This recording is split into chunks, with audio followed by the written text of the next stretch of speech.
सबसे पहले एक ऐसी खबर जो ज्यादातर इग्नोर की जा रही है लेकिन खबर बहुत बड़ी है। 15 दिन से किसी पाकिस्तान की शॉप ओपन नहीं हुई। बड़े बड़े लोगों को जिंदा जला दिया गया है दुकानों के अंदर। पुलिस चली जाती शॉप्स पे, सामान उठा लेती। जैसे मैं आपको कहता चला आ रहा था कि वक्त आएगा कि इनकी मैस डिपोर्टेशंस होंगी, जैसे अमेरिका में हो रही है मैस डिपोर्टेशन। चाहे कोई भी हो, काले पीले जहां से भी जो भी मुंह उठा के आए, कोई क्रिमिनल है, कोई रेपिस्ट है, इस वक्त सबसे ज्यादा साउथ अफ्रीका में पाकिस्तानी बिजनेसमैन कम्युनिटी को संगीन खतरात का सामना, बड़े बड़े इंकशाफात होने लगे। पाकिस्तानी पूरी दुनिया में लावारिस हैं। उसकी वजह कि पाकिस्तान में निजाम नहीं है, पाकिस्तान में कब्जा वाली हुकूमत है। जिनको ना वोट चाहिए ना अवामी हमायत चाहिए, तो वो क्या करते हैं, पाकिस्तानियों को हर जगह पे जलील और रुसवा करवा।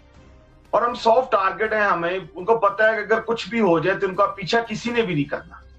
ये मैं कहता होता हूँ कि हम जो साउथ अफ्रीकन पाकिस्तानी है ना, हम सुतीली औलाद हैं पाकिस्तान की। तो एक दफा फिर पाकिस्तान से खबरें निकल के आ रही हैं कि एक बार फिर एज यूजुअल जो हमला है वो पाकिस्तान के अंदर होता हुआ नजर आया है। ऑब्वियसली पाकिस्तान के फौजी जो हैं मारे गए हैं, आंकड़े जो हैं वो सही आ नहीं पाए हैं। और देखा जाए तो सिक्योरिटी के नाम पे क्या है ये बताने की तो जरूरत नहीं है। रोज का यही हो गया है कि कहीं खैबर पख्तूनख्वा, कहीं बन्नू, कहीं पे। तो ये तो जाहिर है कि रोज कुछ ना कुछ जो है पाकिस्तान के अंदर होना ही होना है, चाहे वो पठान कराए या फिर कोई भी क्यों ना कराए, चाहे वो अननोन गनमैन इनको आकर के ठोक के क्यों ना चला जाए। तो इससे तो यही जाहिर होता है कि जो हुकूमत है वहाँ की, उसको इस चीज से कोई मतलब नहीं है। कह रहे हैं कि आओ खुलेआम आओ, हमारे यहाँ आओ, हमारे फौजियों को मारो, हमारा क्या जा रहा है, हम तो सही बैठे हैं, हमारा तो कुछ नहीं जा रहा है। जा रही है तो हमारी पाक फौजी खत्म हो रही है और उससे हमको 1% का और रत्ती भर का फर्क जो है वो नहीं पड़ता है। इस वक्त पाकिस्तानी जो साउथ अफ्रीका में मुकीम है वो किस तरह के हालातों वाकयात को देख रहे हैं। इस वक्त साउथ अफ्रीका में हालात इंतहाई खतरनाक सूरत अख्तियार कर चुके हैं कि यहाँ एक मोमेंट जारी है कि सब वापस जाएं यहाँ से ना, फॉरेनर्स, जो भी फॉरेनर्स हैं। और हम हैं यहाँ सॉफ्ट टारगेट। सबसे सॉफ्ट टारगेट शायद पाकिस्तानी ही हैं। अब डरबन सिटी है, यहाँ से मैं तो जोहानिसबर्ग में हूँ, डरबन सिटी है, वो तकरीबन 14-15 दिन से किसी पाकिस्तान की शॉप ओपन नहीं हुई। और उसके अलावा सिक्योरिटी के हालात पाकिस्तानियों के लिए इंतहाई खतरनाक सूरत अख्तियार कर चुके हैं कि पिछले एक साल में बहुत सारे पाकिस्तानी अगवा हुए हैं जिनसे तवान लिया गया, फिर उनको छोड़ा गया। कई लोग ऐसे भी जिनसे तवान लिया गया और उनको भी कर दिया गया। जैसे अमेरिका में हो रही है मैस डिपोर्टेशन। चाहे कोई भी हो, काले पीले जहां से भी जो भी मुंह उठा के आए, कोई क्रिमिनल है, कोई रेपिस्ट है, इस वक्त सबसे ज्यादा क्राइम इंग्लैंड में इलीगल असाइलम कर रहे हैं जो। और हम सॉफ्ट टारगेट हैं। हमें उनको पता है कि अगर कुछ भी हो जाए तो उनका पीछा किसी ने भी नहीं करना। ये मैं कहता होता हूँ कि हम जो साउथ अफ्रीकन पाकिस्तानी है ना, हम सुतीली औलाद हैं पाकिस्तान की। कि जो डिस्क्रिमिनेशन हमें फेस करनी पड़ती है ना पाकिस्तानियों को, साउथ अफ्रीकन पाकिस्तानियों को, वो किसी और ओवरसीज पाकिस्तानी को फेस नहीं करनी पड़ती। ये मसला सबसे ज्यादा हमारे लिए प्रॉब्लम है। और हमने हर दफा ये बताया है कि हमारे साथ जो एयरपोर्ट पे जो हमारे साथ जलालत की जाती है, प्लीज इसके लिए कुछ करें।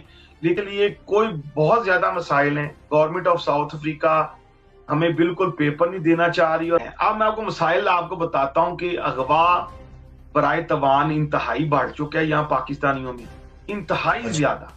पिछले एक साल में बहुत सारे लोग ऐसे हैं जो अगवा किए गए, जो बड़े बिजनेसमैन थे, उनको अगवा किया गया, उनसे तवान लिया गया। उसके बाद उनको कई लोग कत्ल भी हो। एक लोकल ने पाकिस्तानी को उनकी बीवी और बच्चों के सामने रोड पर कर दिया। अच्छा, आपको शायद आपकी वीडियो गुजरी है कि नहीं, कि आप देखेंगे तो आपको रोना आ जाएगा कि बच्चा अपने बाप को पंप कर रहा है, रो रहा है। ये तो अब यहाँ की गवर्नमेंट को चाहिए कि हमें प्रोटेक्ट करे। और अंदर ज़ोरोएस्ट्रियंस भी आए, यहूदी भी आए, मुसलमान भी आए और सारों ने थ्राइव किया। जैसे पाकिस्तान में जो बेचारे क्रिश्चियन रहते हैं, जो हिंदू रहते हैं, बेचारे डर भल के रहते हैं, कोई बेचारे उनकी जान पे जान बनी होती। यूरोप में भी ज्यूज गए तो ज्यूज को साथ की तरफ क्या वहां पे हुआ, रशिया में पोग्राम्स हुए, जर्मनी में जो हुआ सो हुआ। इंडिया एक वाहिद सिविलाइजेशन है। ये हिंदुइज्म की एक एगैलिटेरियन नेचर, इसको माना जाएगा कि ये सबको कहते चलो यार बीच में हो जाए, इंडिया को लेक्चर देते रहे। मैं भी शामिल था था उसके अंदर, मैं भी शामिल था। मैं कहता था यार ये हिंदू नेशनलिज्म थोड़ा काम टुनपना जो है ना थोड़ा खराब है। लेकिन खबर है दुबई में मुकीम पाकिस्तानियों के साथ इम्तियाजी सलूक किया जा रहा है, उनको मुल्क छोड़ने की बार बार धमकी दी जा रही है और लाखों मुकीम दुबई में पाकिस्तानी अब अपने मुल्क पाकिस्तान वापस आ रहे हैं। शहबाज शरीफ की खुशामद और मुजम्मत काम ने अरब अमारात हिसाब बराबर करते हुए हजारों पाकिस्तानी वर्कर्स को अरब अमारात से निकाल रहे हैं।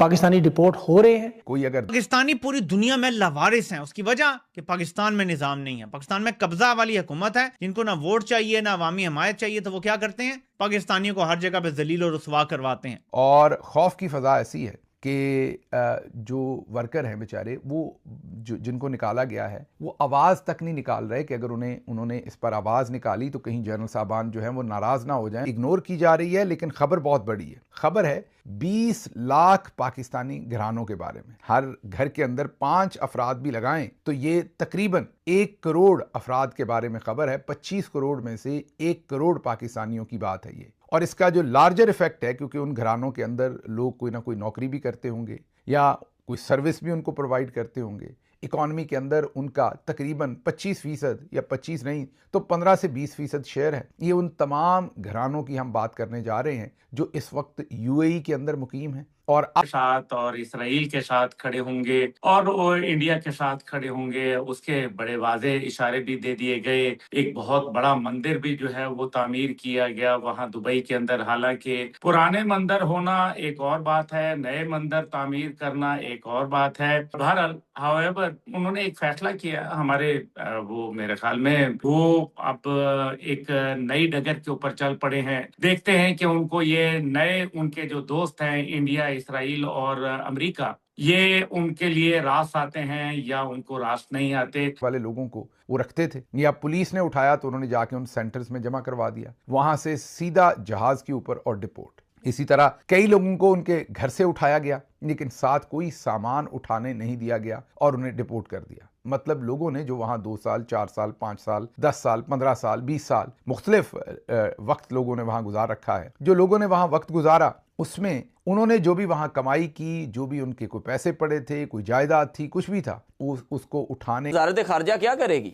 मेरा ख्याल है कि पाकिस्तान इसको कॉम्पनसेट कराने की कोशिश करेगा, गालिबन सऊदी अरब के साथ, किसी और मुल्क के साथ हमारे। लेकिन बहरहाल क्योंकि पाकिस्तानियों के बिलियंस ऑफ डॉलर इन्वेस्टमेंट वहां जो यूएई में मौजूद है और उन्होंने वहां कारोबार अपने जमाए में है, अगर इस तरीके से उनके साथ होगा तो ये मैं समझता हूँ, मैं इसकी मजम्मत करता हूँ, साफ सी बात है, ये कोई अच्छी बात नहीं है। वो बहरहाल हमारे मुल्क के लोग हैं और ये एक बहुत बड़ा अलमिया होगा क्योंकि जाहिर है इससे पाकिस्तान। जैसा कि आपने देखा किस तरह से खबरें सामने निकल के आ रही है कि कैसे जो है पाकिस्तान के यहाँ आए दिन हमले पे हमले, धमाके पे धमाके, धूं धूं करके जो है फायरिंग होती है, ये सब होता है। इससे यही तो जाहिर होता है कि हुकूमत को कोई इस चीज़ से मतलब नहीं है। हुकूमत का काम है कि हमारा काम तो सिर्फ यही है कि हम तो बस बन गए हैं, हम अपने बड़े पद पे, ऊंचे पद पे आ गए, अब हमको कोई मतलब नहीं है कि हमारे मुल्क में कुछ हो रहा हो ना हो रहा हो, उससे कोई मतलब नहीं। आवाम को तो हम पागल बना करके बैठे और आगे भी पागल बनाए रहेंगे। महंगाई बढ़ाते जाएंगे, टैक्सेस लगाते जाएंगे, हमारा खर्चा पानी तो चल रहा है, हम तो इधर उधर से भीख मांग करके भी अपना काम चला लेते हैं। अब जो हो रहा है वो आवाम के साथ हो रहा है। हमारे ऊपर तो ड्रोन मिसाइलें गिरती नहीं है, हमारे ऊपर तो हमले होते नहीं है, धमाके होते नहीं है, और मारी भी जाती है, जंग होती भी है तो हमारी फौज मारी जाती है, हमारे पाक फौजी मारे जाते हैं। नुकसान तो हमारा कुछ हो ही नहीं रहा है। हमारे ऊपर तो तीर का और ये सब ड्रोन वोन तो गिर नहीं रहे हैं। तो इनको कोई मतलब नहीं है, इनको कोई मतलब नहीं है कि इनकी खुद की पाक फौज जो है इसमें मारी जा रही है। उनको कोई मतलब नहीं है कि हमारे साथ क्या हो रहा है, उनकी आवाम के साथ क्या हो रहा है। वो चीख रही, चिल्ला रही है, पानी बंद कर दिया जा रहा है तो बड़े बड़े बयान दे देते हैं आकर के, ताकि पाकिस्तान में इनके खिलाफ ना प्रोटेस्ट जारी हो जाए। सिर्फ यही इस वजह है कि ये लोग ऐसे शांत बैठे रहते हैं, वरना इनको कोई मतलब नहीं है। वरना ही तभी आकर के जो है प्रोटेस्ट के नाम के डर के वजह से ये आकर के बयान देते हैं और करते कुछ नहीं है। प्रोटेस्ट के नाम से डर जाते हैं कि आवाम आ जाएगी सड़कों पे और हमारे नाम के नारे लगाएगी, हमारे खिलाफ तोड़ा ताड़ी, ईटा पत्थरबारी, ये सब होगा। इसलिए हम जो है भारत के खिलाफ बयान दे देते हैं। कुछ समय तक की आवाम शांत रहेगी, उसको लगेगी हाँ कुछ तो गवर्नमेंट कर रही, कुछ तो हुकूमत ये कदम उठा रही, कुछ तो आसिम मुनीर उठा रहा, तभी तो उसने बयान दिया है। तो ये सब प्रोपेगेंडा इनके द्वारा ही रचा जाता है और अपने यहाँ ये धमाके करवा देते और नाम लगाते हैं रॉ का कि रॉ ने करा, अफगानिस्तान ने किया, इसने किया, उसने किया। करें कुछ, करते बताते कुछ और करा काम खुद ने वो बताते कुछ है।